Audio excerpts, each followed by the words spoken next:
So we have Jornel Lugo. He's here. He's in here. He's doing his thing. Skills pay the bills. Go buy his merch. It's good stuff. I have 2 shirts. I wore one to bed last night. I'm not gonna lie to you. Um, so listen, I mean, your last fight against Bell was absolutely just technically just amazing. You know, it really was good to see. So seriously, you know, respect, man, respect. Yeah. And I even have, I was watching, I just so happened to be watching and I heard your name, that Big John McCarthy said, that you were technically, outstanding. How did that feel? That's good. Are you talking about the post fight? Yeah, the post fight after you fought, what is his name? Sudo. Sudo, yeah. Okay, yeah, he said something else after this fight. I just happened to catch up. But yeah, man, that's what's up. I like the fact that he can notice the technical thing. You know, I'm not out here like brawling with people and things like that. So, and I know he's a guy that appreciates that kind of stuff. That's why I like to mix it up. Like for my last fight with Cash Bell, I didn't have to take him down, you know, but I decided to because I just want to show people that I can grapple. Like I'm not just like what's it called, a hype train that's only good on the feet, and people call me a stand-up fighter. Sometimes people call me that, but I'm like, motherfucker, I've been grappling since I started. Like, what? Yeah, I agree with that. I think that you have no blaring weaknesses in your fight style, you know. But and this is what I wanted to comment on a little bit. You have such a good flow with your hands. You have such a good flow when you took him down. That's actually what I screenshotted was you taking Bell down. It was so smooth. It almost looked like he wanted you to take him down. It did. Yeah, it's funny. In the beginning of the fight, too, they were saying that he was the better wrestler. So that's good that I took him down. And it shows I took him down 3 times to his 0. So that shows a lot of times it's not about if you went to like school for wrestling. It's about how you use it in MMA. It's about timing and stuff like that. So I think sometimes being like a high level wrestler can be overrated. For example, GSP was never even did it in college or anything, right? Yeah. And he's one of the highest level wrestlers in all of MMA ever, you know? Well, I think it's how you can apply it to, yeah, right? Exactly. He never used it ever. He exactly. used it for takedown defense, but he never used it offensively. So it's not it's how you apply it, like you said. You have that way about you of figuring out playing chess with your opponents, and I really like that. That you said it in the post fight interview that you were very humble about, and then you explained it that you wouldn't rush in. You know, you're just very calculated. You're staying back. You're picking your shots. You're really picking people apart. What do you think that means, though, for the next level up as far as the skill set? You're going to have to be fighting people who are very much, aware of the way that you fight. How do you think that's going to come into play the next couple of fights? Because you have 2 more, correct? 3 more. 3 more on this contract, yeah, and hopefully we sign again, you know. But you will. I would say it's going to go one of 2 ways. It's going to go one of 2 ways. Either first, they're going to try to be technical back, and I'm probably going to beat them at that. You know, I'm probably going to beat them if they try to play chess with me. I have good eyes, and I'm really good at using my setups and picking up what they're using for their offense and making adjustments. So I think if they try to play chess back, I think I'm just going to be able to beat them at that game. I don't think they're going to out-chess me. But another route that they could take is putting a lot of pressure on me, which is kind of like what Sudo did. He just came at me the whole time and kept coming and kept coming. I've had other fighters that continue to come the whole time, and they'll kind of go for takedowns over and over and over. Brawling, like that's another style that you can go with. Don't play chess, just get in his face and make it dirty. You know what I'm saying? And if a guy plays that style, they just leave themselves open for more strikes. For example, like if you watch with Sudo, I was able to hit him more. Like if you notice that in that fight, I punched him in the face more, and I was able to catch him with a lot of good shots. Whereas Bell didn't come in as much, so he wasn't as open. You know what I'm saying? So it depends. Like if you want to come at me like a crazy person, then you're just gonna leave yourself open for more shots. If you want to play chess, then I'm just gonna technically beat you the whole time. So You Yeah, know? I agree. I think that your fight before, when you were able to pick his face apart quite a bit because he was rushing it, he was trying really hard to get close to you. And then you Yes. have Bell who was trying to stay away from you. And I imagine it's probably because you watched your previous fight and thought that that was you doing that, but it was really, him. You were picking Bell's leg apart, and every time you calf kicked him, I was just every time you kicked him, I was like, ooh, ah, oof. Damn, But I even knew because I was like, I'm like, your leg, Lugo's leg's got to be killing him right now. And then you Yeah. said it in the press. You were like, dude, my shins are fucking killing me. Yeah, Yeah. man. You can't kick forever, man. That shit adds up, especially calf kicks. Yeah. Calf kicks, the calf is a bony area, and if you Yeah. kick like by the side of the knee, it's more bony area. Whereas leg kicks, you can kick leg for a lot longer, but even then, you still can't kick forever. Like Yeah. you got a lot more, but still not forever. But calves, man, that's a bony area, so it definitely added up. And I'm just like, damn, I needed a few more, Yeah. but I didn't want to like go to that extreme because now you got to think about after the fight and for your next camp and all that, and I'm already going to be having to heal for a while because of that. So I'm like, all right, Exactly. let me not push it too far. And I mean, dude, let's talk about you almost choking this dude out to death in the last. I'm like, go out, dude. I'm yelling. I'm standing up in this office watching. I'm like, go out, go out. And then 10 seconds out, but you could tell he was praying for that bell to go off. Bell Yeah, praying for the man. bell. You know what it was when I had him? If you remember, I had his left hand trapped, and Yeah. I'm punching him with my right hand, and he's blocking his head. So I'm like, the choke is not going to be there. Let me just punch him. Let me get a lot of Mm-hmm. shots in. And at the end, I switched grips, and I said, let me just see what happens if I try. And when I put it in, it just fell right in. I'm like, Yep. wow. I was surprised, man. I thought he was going to go out. He's Nah, tough. I knew with 10 seconds left, I was like, if I'm him, I would never tap. I'm like, I Yeah. wouldn't tap. Only 10 seconds left. But what made me upset is just like, damn, I should have just shot for it sooner. I should have checked sooner. Yeah. All I was doing was checking. I wasn't actually even going for a choke. I was just trying to see, will my hand fit under his chin? Yeah. And it And it fit. And did. I'm like, damn, I It should have just did. checked, But I think Dude. that's a lesson I'm gonna have to learn for the future is I guess sub checking sooner. Yeah. Don't assume that you can't do it. Exactly. Check. You don't know. Just check. So from We, now on, that's something that I'll learn from that. well, you're so calculated, so I understand why that would happen, and that's why I was just talking with one of my friends, literally right before this podcast, that I think that to a Puritan, to people of MMA who either have experienced fights in their real life or are martial artists or Puritans that love MMA, absolutely love your style. Like they're in awe.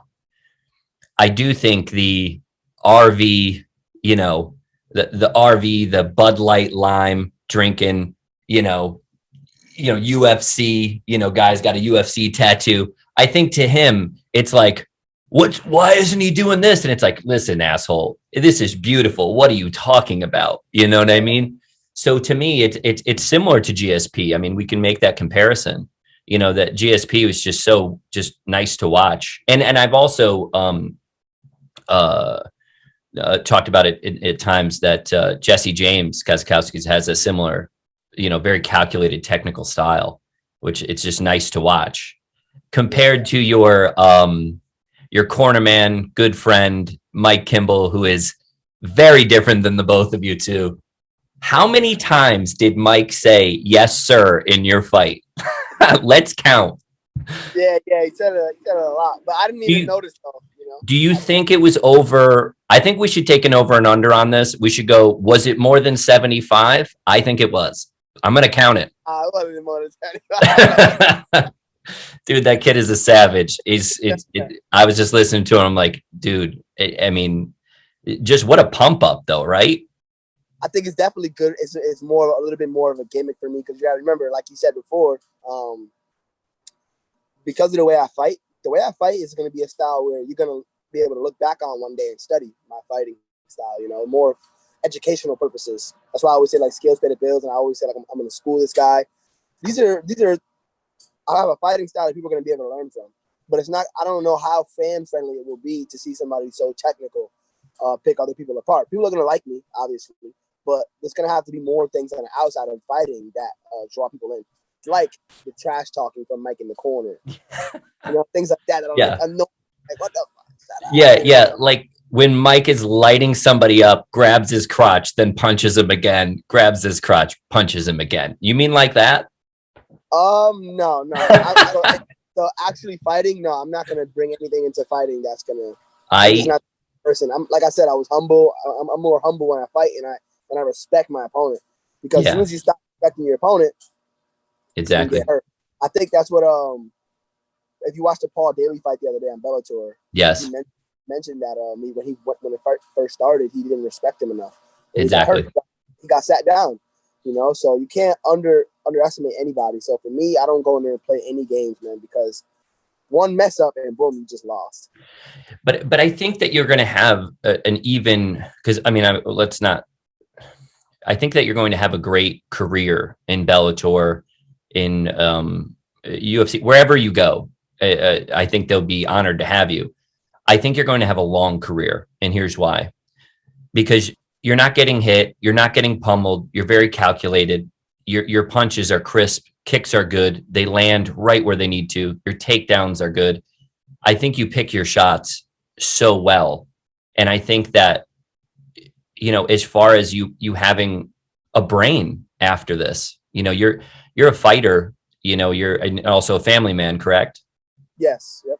So, I mean, those things come first. And I think you're going to have a long career, and people are going to respect the technicality of like how technical you are. And then afterwards still be able to be articulate and, not have, brain trauma or CTE or slow down or any of those things. I mean, I think that you have to think about that. No? Yeah, especially because after I'm done fighting, I want to get into like analyst work or commentating. And you could do that all day, dude. Yeah, you have the voice, you have the look, you have the knowledge, you have the study. I mean, come on. It's like, it's going to happen. And I said that before. I said, if you just listen to the way that you're speaking, listen to the way that, how you're talking about what happened. That's the type of stuff that people want. And that's what I saw, Yeah, exactly. So for that reason, when you brought up about like not taking damage so I can still be articulate, it's definitely very important for me. I mean, that's not exactly why I fight the way I fight. I fight the way I fight, obviously, because I believe if you can't make it home, then what does it matter if you win the fight? Exactly. So safety first. Still, I was born a defensive fighter. Like I'm born very defensive, but I also agree with the mindset of being defensive as far as like hit and not get hit. Like in boxing. So I agree with that mindset, where other people don't. So outside of just wanting to stay mentally clear after I'm done fighting, that's just that's my philosophy anyway. Yeah. How do you think? Coming from Connecticut, obviously I'm based in Connecticut. You're from Waterbury, and I don't know if you know this, but I've sparred you before. I sparred you and you were like 15, 16, and I'm like 20 something. And you kicked me so hard in the side and punched me so hard in the face. I was like, yeah, okay. He wins this one. You know what I mean? And it was a very, very long time ago. And I remember I also dropped you off at your house in Waterbury. It was a long time ago. Yeah. And, so coming from where you come from, how has it been?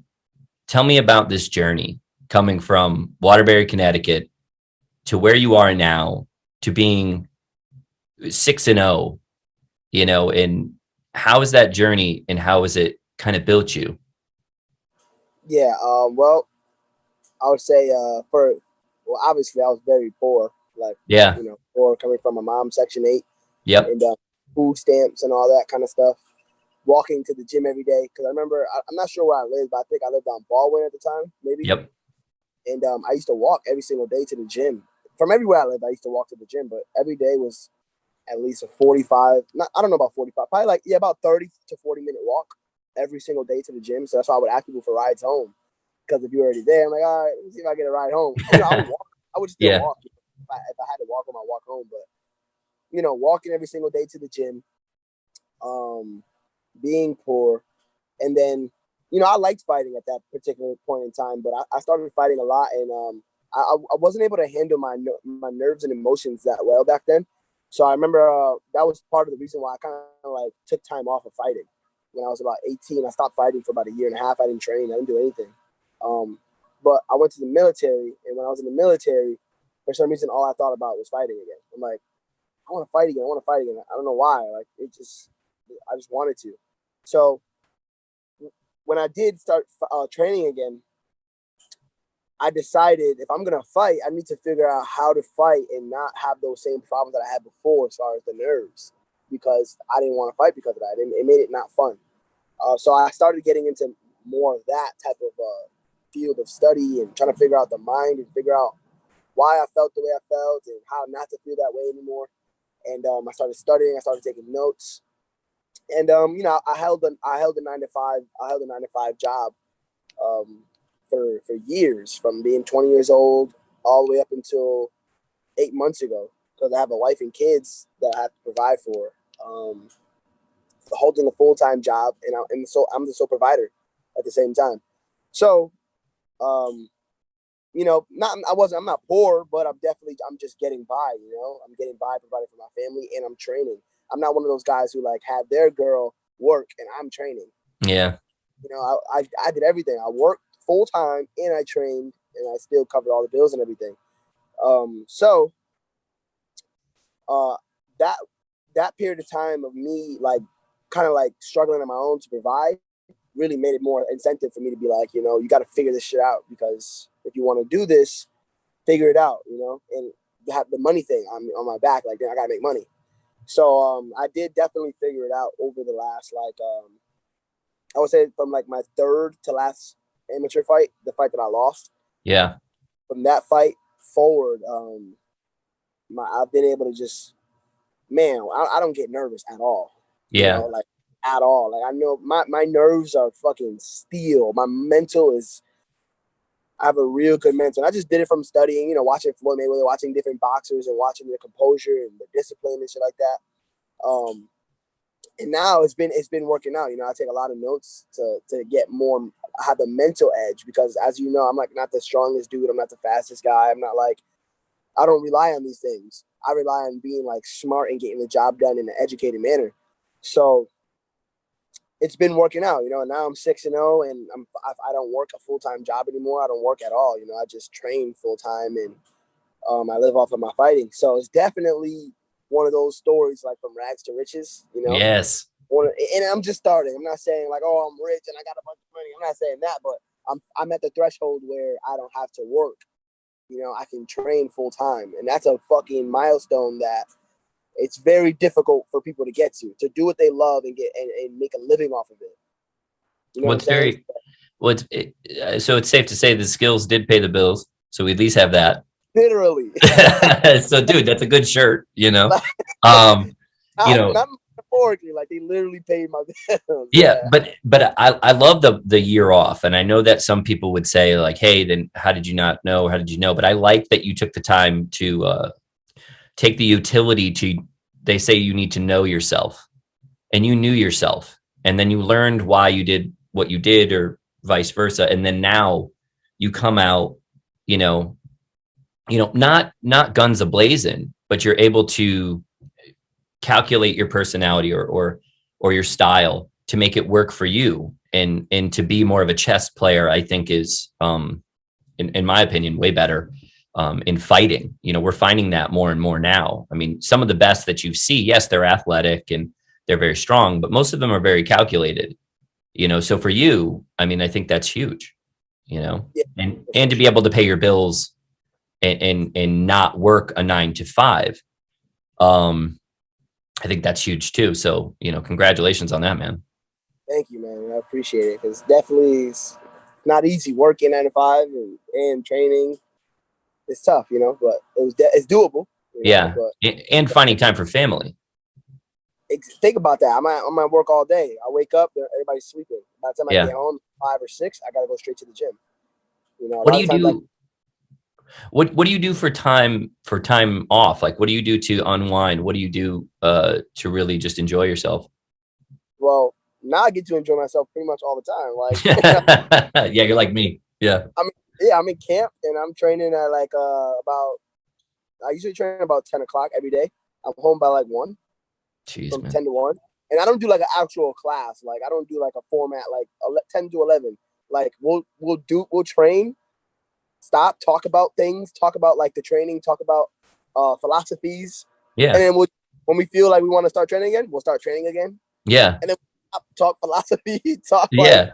we do a lot of like for me it's all right. So first of all, film study and studying and taking notes, all that to me comes first before anything physical. As far as physicality goes, when I go to the gym, I'm just trying to get my body to get on the same page as my mind from the studying I did.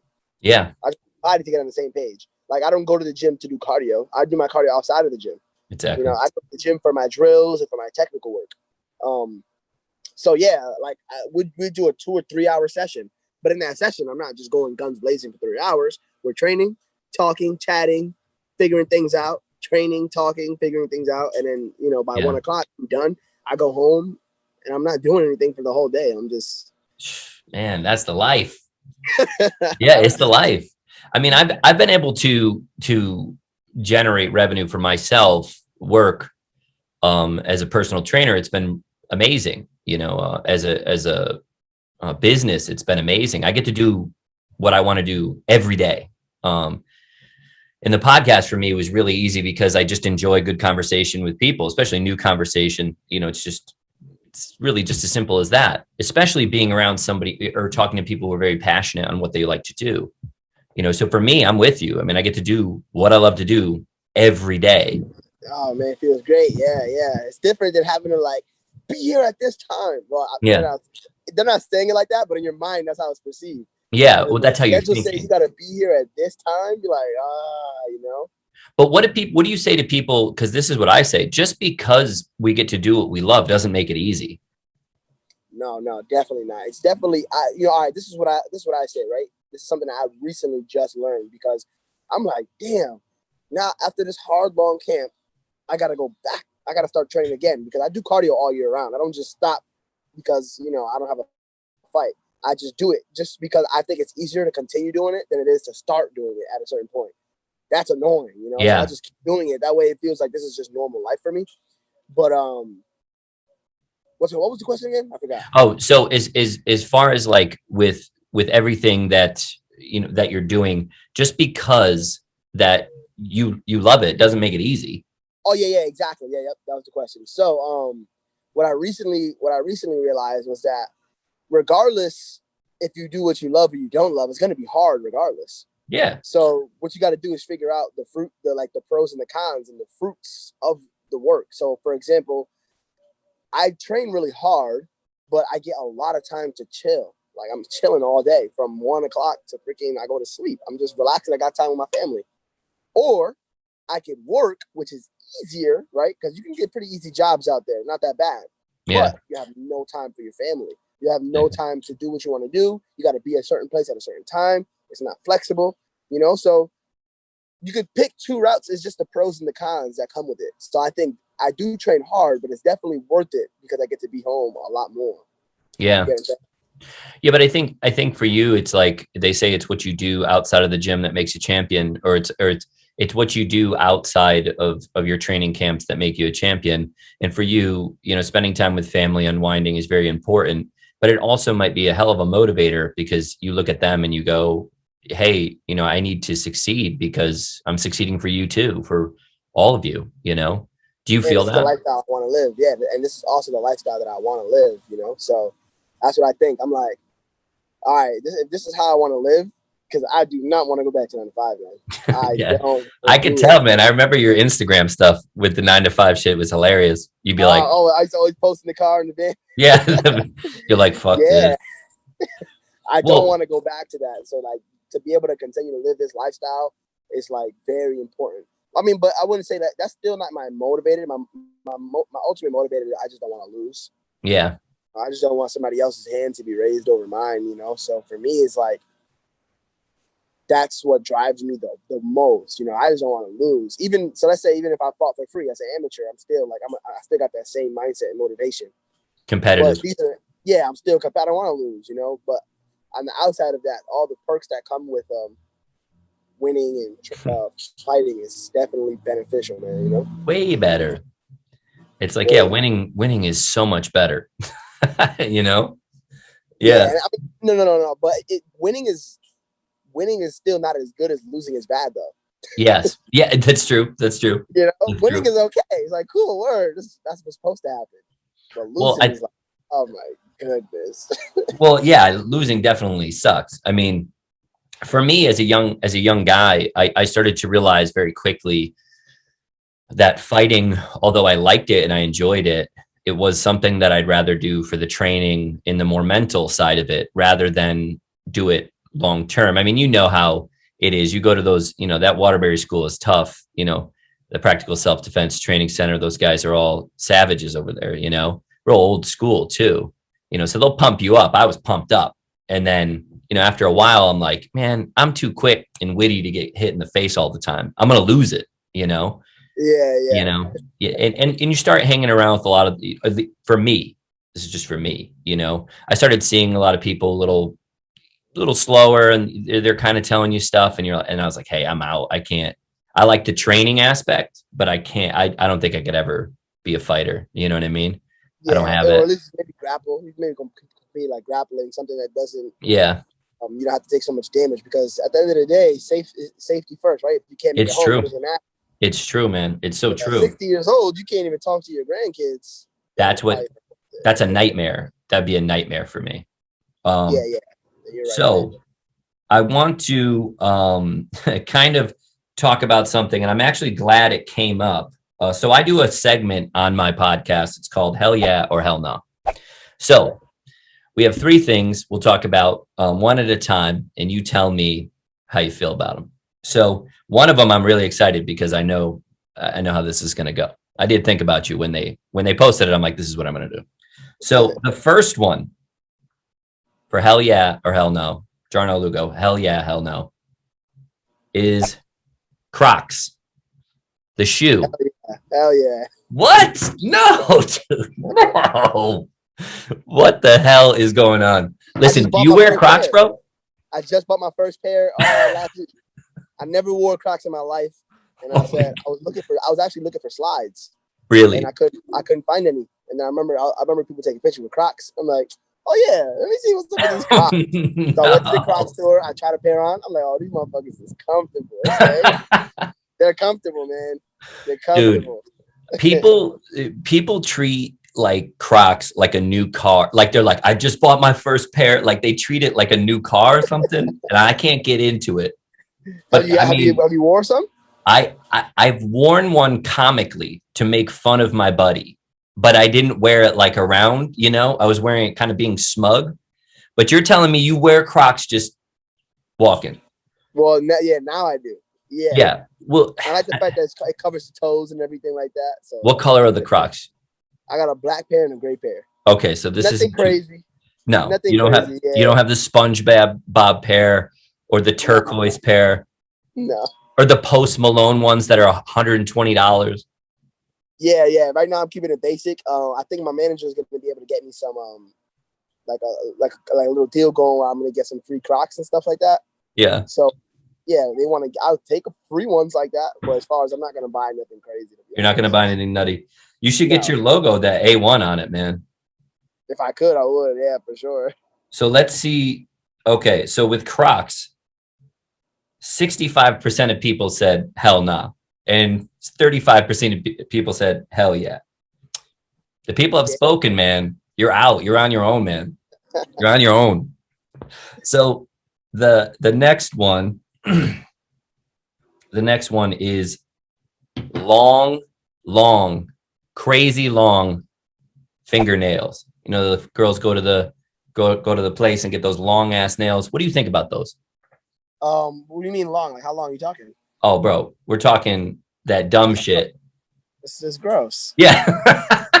Man, I'm not even the biggest. Like, I think nails are okay. But I don't see the big hype about girls getting their nails done all the time anyway, though. Well, you got to go get your nails done before you go to a fight, right? No, I just clip them. Oh, you just clip them? Yeah, You don't go to the place, have them saw it down and shit? No. I just clip them, make sure they're nice and stuff like that. And regardless, I mean, you got to clip your nails every couple of weeks regardless anyway. Yeah. But you don't like those them long? No. No. Giant ones. No, you don't see those often, but that's gross. Bro. I see them all the time. Really? Like this, though. Seriously.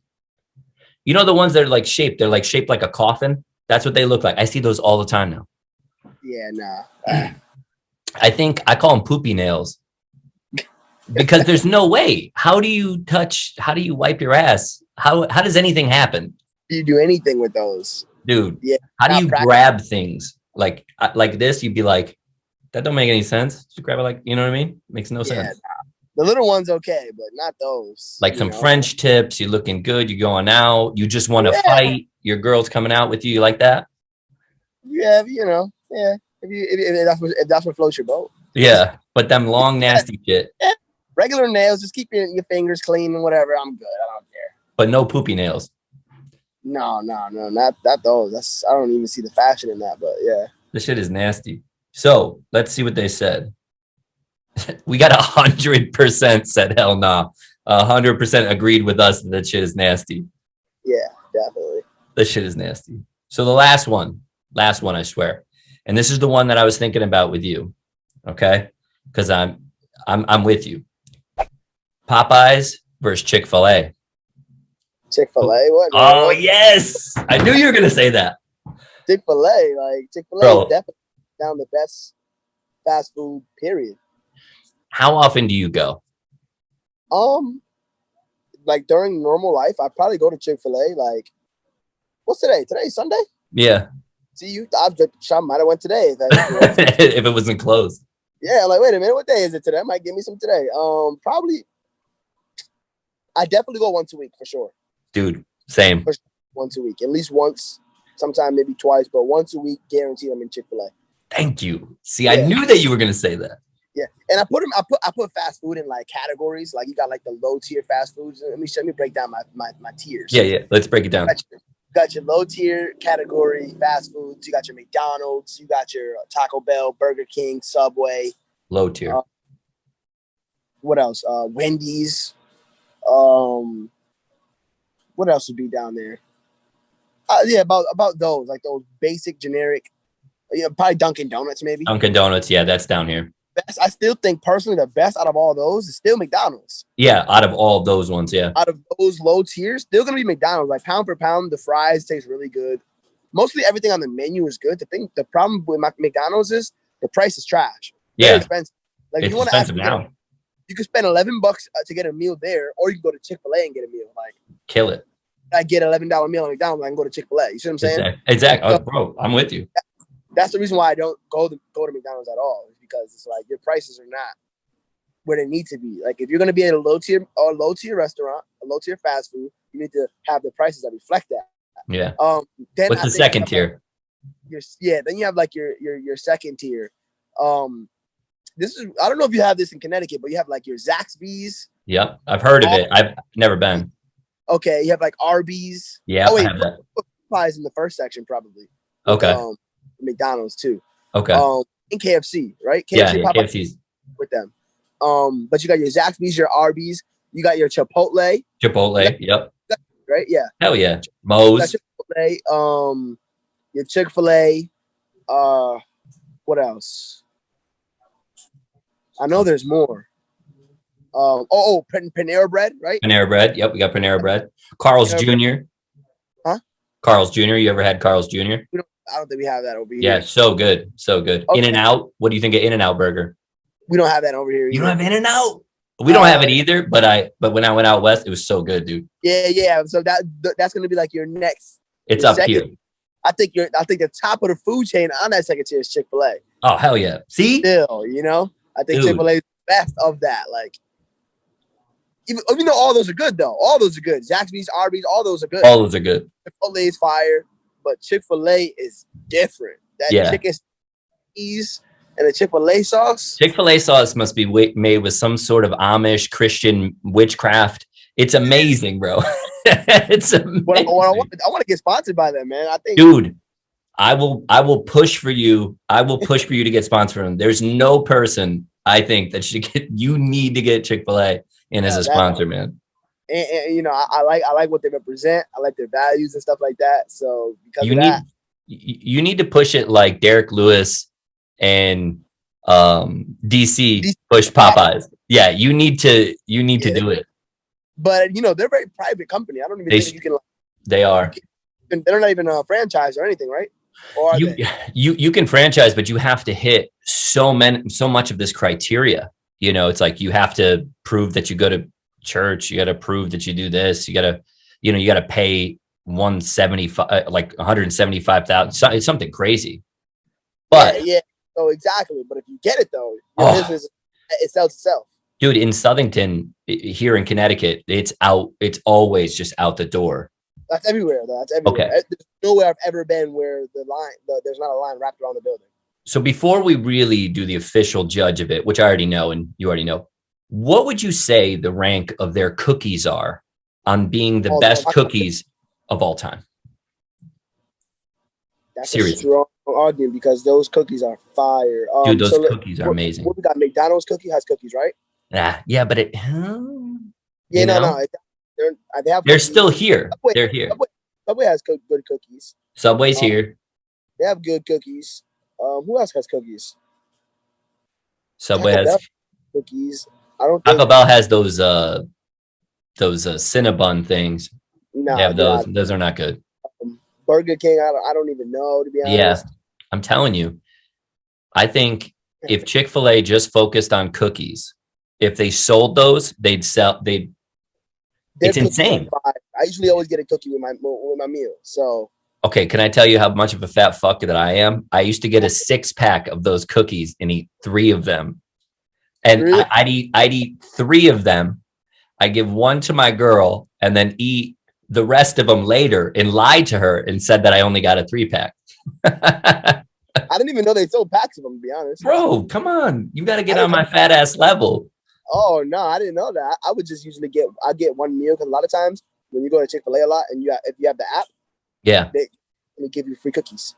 Oh, dude, the cookies are the best. Yeah, and they're only like $1 or something like that. Oh man, them cookies are good. Yeah, I didn't. Mac and cheese. Have you thought about it like that though? Even though I eat it all the time, I never actually sat there and thought, "Yo, these cookies are freaking fire." Dude, oh, that's good. I think the cookies are standalone. They could shut down everything else and just sell the cookies. They're amazing.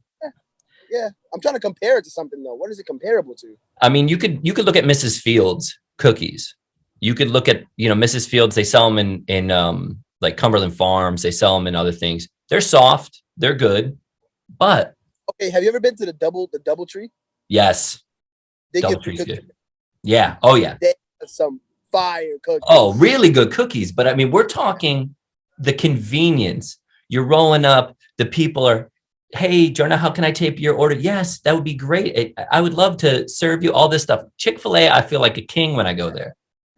Yeah, yeah, for the most part, yeah. But sometimes, I've been where I've been to a few where it wasn't all that, like certain days, But when you go every single day, though, yeah. Because when I was in 9 to 5, I ate Chick-fil-A every day. That's what I'm saying. I used to see the pictures. So sometimes, when you go every single day, you can see a little bit of the worse side of people. Yeah. Well, it beats the hell out of BK.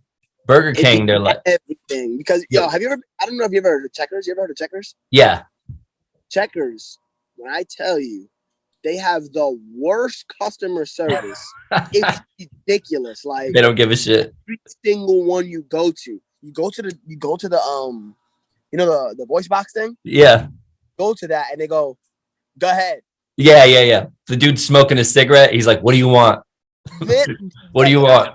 Oh, literally, like the way they talk to you, you literally get upset. Like, this is crazy. How do you have a job here? This is crazy.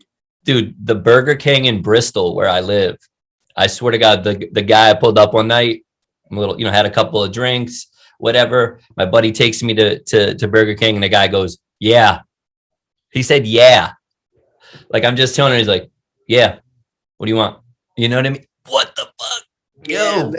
how that's acceptable. Chick-fil-A, they're like, that's why. That's they're like, why what's your name? What's your name? You're like, Jornel. They're like, Jornel, it's so good. It's so good having you. What would you like? And you're like, oh, would you like a cookie with that? I can get you a cookie. And you're like, oh, dude. Smiling and that, but that's why they're doing the way they're doing, and that's why everybody else is, It's out the door, man. Talks about Burger King. I don't know how they business. I don't know anyone who goes to Burger King. Exactly. Yo, Chick-fil-A is the Lord's chicken, bro. It's the Lord's chicken. It's the Lord's chicken, bro. They're doing things right. And, there's a lot of controversy around them and different political issues, but dude, they still thrive. I get it. I understand. But I'm also one of those types that's like, hey, as long as you're not telling me how I have to feel, you can do whatever the hell you want. You know what I mean? I don't care. I love Chick-fil-A, and I'm going to continue to love Chick-fil-A. So and they thrive despite. Oh yeah, they still thrive. Not only do they're doing better than most people, most restaurants. Dude, one time I was eating a chicken sandwich and rosary beads fell out of it. I was eating it and just a rosary dropped out of it. I'm like, what the fuck? They give you holy water with your meal? I'm just sitting there. She like flicks it on me. I'm like, what the fuck? They give you holy water with your meal. So listen, I mean, it's pretty unanimous, dude. 93% of people said they love Chick-fil-A. Chick-fil-A is it. 7% said Popeyes. 7% said Popeyes. I'm wondering who the 7% is. What? Oh, we got one vote for Popeyes, bro. We got one. Yeah, okay. I don't know what that person's thinking though. I don't know either, but apparently they weren't hugged enough.